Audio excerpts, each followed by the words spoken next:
Hello guys, നമ്മുടെ പുതിയ fan ചേട്ടൻ എന്തായാലും സെറ്റാക്കാനായിട്ട് പോവാണ് കേട്ടോ. അപ്പോൾ ആദ്യമേ തന്നെ ഞാൻ ഈ ഒരു ഫാനിനെ കുറിച്ച് പറയാൻ കേട്ടോ. ഇതെന്ന് പറയുന്നത് BLDC ഫാനാണ്. വളരെ കുറച്ച് കറണ്ട് മാത്രം ഈ ഒരു ഫാനിനാവുള്ളൂ കേട്ടോ. അപ്പോൾ നമ്മുടെ വീട്ടിലെ 2 ഫാൻ ഉണ്ടായിരുന്നു. അതിൽ ഒരു ഫാൻ കംപ്ലൈൻ്റ് ആയിപ്പോയിട്ട് നമ്മൾ നേരത്തെ തന്നെ BLDC ഫാൻ വാങ്ങിയിട്ടുണ്ട് കേട്ടോ. ഇപ്പോൾ രണ്ടാമതും ഒരു ഫാനും കൂടെ വാങ്ങിച്ചു, അതും BLDC ആണ്.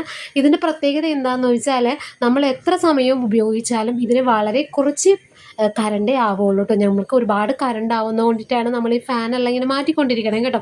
പിന്നെ ഇന്നത് പറയുന്നത് ഇത് റിമോട്ട് കൺട്രോളാണ്, അതുകൊണ്ട് തന്നെ വളരെ ഉപകാരപ്രദവും കൂടാണ് കേട്ടോ. പിന്നെ ഈ റിമോട്ട് കൺട്രോള് ഇതിൽ 7 വരെ സ്വിച്ച് ഉണ്ട്. പക്ഷേ സാധാരണ റിമോട്ടിൽ അങ്ങനെയൊന്നും ഞാൻ കണ്ടിട്ടില്ല കേട്ടോ. ഇത് 7 വരെ ഉണ്ട്. നല്ല രീതിക്ക് RPM കൂടുതലുള്ള ഒരു ഫാനാണ്. അപ്പോൾ ഈ റിമോട്ട് കൺട്രോൾ എടുത്തപ്പോഴേക്കും അതിൽ ഒരു കൂപ്പൺ കൂടെ ഉണ്ടായിരുന്നു. 50 രൂപ നമുക്ക് കിട്ടേണ്ടതാണ്. പക്ഷേ വീട്ടിൽ വന്നിട്ടാണ് ഞാനത് കാണുന്നത് കേട്ടോ. ഇനി നമുക്ക് രണ്ടാമത് കൊണ്ടുപോയി എപ്പോഴെങ്കിലും ആ പൈസ നമുക്ക് മേടിക്കാൻ കേട്ടോ. അപ്പോൾ നല്ല രീതിക്ക് ചേട്ടൻ ഫാൻ സെറ്റ് ചെയ്തു. റിമോട്ടൊക്കെ വെച്ചിട്ട് നോക്കുവാണ്ടോ എല്ലാം അടിപൊളിയാണ്. അപ്പോൾ നല്ല അടിപൊളിയായിട്ടുള്ള കാറ്റും കാര്യങ്ങളാണ് നമുക്ക് കിട്ടുന്നത്.